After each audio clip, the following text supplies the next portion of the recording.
Children, हम लोग ने देखा था कि डिस्ट्रक्शन या क्लियरेंस ऑफ नेचुरल वेजिटेशन से नेगेटिव इम्पैक्ट्स क्या होते हैं। अब इनको कंजर्व कैसे करा जा सकता है, जो भी नेचुरल वेजिटेशन है उसको कंजर्व कैसे करा जाता है। फर्स्ट पॉइंट, प्रोटेक्टिंग दी फॉरेस्ट रिजर्व्स, कि जो फॉरेस्ट रिजर्व्स हैं उनको प्रोटेक्ट करा जाए। Second point, increase the area under forest cover, मतलब फॉरेस्ट कवर बढ़ाया जाए। जब फॉरेस्ट कवर बढ़ाया जाएगा तो उसका एरिया भी बढ़ेगा फॉरेस्ट कवर का। जितना ज़्यादा फॉरेस्ट उगाओगे उतना ज़्यादा फॉरेस्ट कवर एरिया बढ़ता जाएगा। Third point, discouraging the practice of shifting cultivation. Now shifting cultivation क्या होता है? शिफ्टिंग कल्टिवेशन में जो बेसिकली ट्राइबल्स होते हैं, ओके। तो ट्राइबल्स क्या करते हैं, उनको एक फर्टाइल लैंड मिलता है, वो फर्टाइल लैंड में अपना खाना पीना उगाते हैं, वहीं पे अपनी फैमिलीज़ को वो करते हैं, देखभाल करते हैं उनकी भी। और जब फर्टिलिटी कम हो जाती है लैंड की तो वो वहाँ से हट जाते हैं और उस लैंड को जला देते हैं। This is also called slash and burn. But अगर नहीं भी जलाए, दे लीव दी इनफर्टाइल लैंड और वो दूसरे लैंड पे चले जाते हैं। और अगर वो फॉरेस्ट एरिया में रहते हैं तो वो फॉरेस्ट एरिया को क्लियर करते हैं, वहाँ पे फिर से कल्टीवेशन करते हैं। और कल्टीवेशन तब तक करते हैं जब तक उसकी फर्टिलिटी कम नहीं हो जाती, सॉइल की फर्टिलिटी।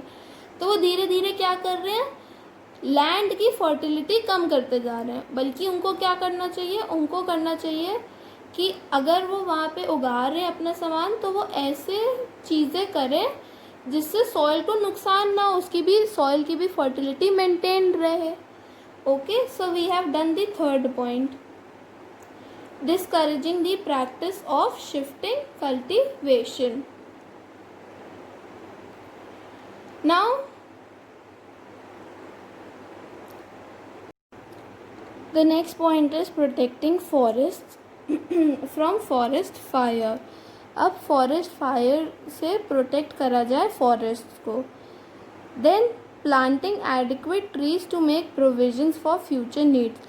अब इस क्वांटिटी में पेड़ लगाए जाएं कि जो फ्यूचर जनरेशन्स हैं या फ्यूचर की नीड्स हैं उनको हम लोग मीट कर पाएँ। ठीक है, मतलब हम लोग को और पेड़ काटने वाटने ना पड़े।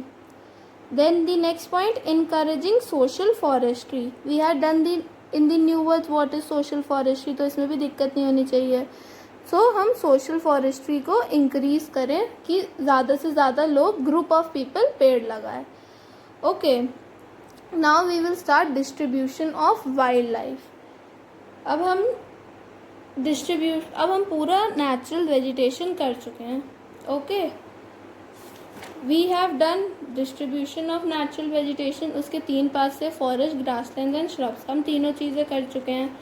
फॉरेस्ट के 3 पार्ट्स थे, ग्रासलैंड्स के 2 पार्ट्स थे, temperate and tropical grasslands. Then was the shrubs के भी 2 वेजिटेशन थी, desert vegetation and the tundra vegetation. Then we have done the conservation of natural vegetation. Now we will start with the distribution of wildlife. Now the distribution of wildlife depends upon the climatic and natural vegetation. अब जो wildlife का distribution है वो किस पे depend करता है, climatic और natural vegetation पर। क्योंकि अब क्या काफ़ी गर्म like in a desert area, क्या वहाँ पे polar bear हो सकता है? No, polar bear सिर्फ ice caps पे रहता है।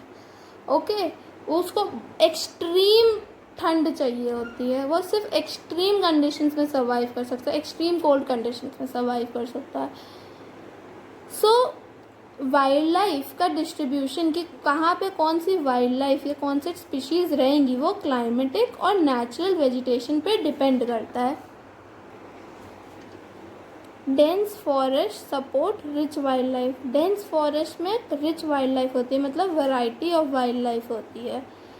Grasslands are home to both herbivores and carnivores, और ग्रासलैंड्स में मेनली हर्बीवोर्स और कार्निवोर्स रहते हैं। The wildlife of desert is different from that of a tundra region. अब जो डेजर्ट का वाइल्ड लाइफ है वहाँ पे डिफरेंट स्पीशीज़ रहती हैं, टुंड्रा रीजन में डिफरेंट स्पीशीज़ रहती हैं because of the climatic and natural vegetation. The animals of different environment are adapted differently to survive in a particular habitat. Let's study about the wildlife in different parts of the world. अब हमने ये last line में क्या था कि जो animals है different environment के वो अपने आप को डिफरेंटली अडेप्ट करते हैं कि वो एक पर्टिकुलर हैबिटेट में सर्वाइव कर सकें. अब if you see some animals, उन एनिमल्स ने अपने वेदर के हिसाब से अपने आप को अडेप्ट कर रखा है. Now let's take an example of a pigeon. Pigeon हमारे इंटीरियर टाइप ऑफ उसमें रहता है लाइक इन उत्तर प्रदेश, और उत्तर प्रदेश में ठंड भी ज़्यादा पड़ती है और गर्मी भी ज़्यादा पड़ती है. So if you see a pigeon in the summer season वो थोड़ा सा पतला सा लगता है, ठीक है, मतलब इट्स नॉर्मल. पर अगर आप उसको विंटर सीजन में देखो तो वो बहुत फ्लफ़ी सा लगता है, बहुत मोटा सा लगता है. ऐसा क्यों? क्योंकि वो जो अपने फर होते हैं वो अपने अपने फर से अपने आप को लपेट लेता है मतलब सेंस अपने फर्स को फैला लेता है जिससे वो वार्म रह सके. ओके, सो ये एक छोटा सा एग्जाम्पल था कि कैसे डिफरेंट एनिमल्स अडेप्ट देमसेल्व्स. अब जैसे कई ठंड के मौसम में हाइबरनेशन में चले जाते हैं. Okay, they sleep. सो ऐसे काफ़ी सारे वाइल्ड लाइफ क्रिएचर्स होते हैं जो अपने वेदर कंडीशंस के हिसाब से अपने आप को अडेप्ट करते हैं. Okay, and we will start with Africa, South America and Australia in different class.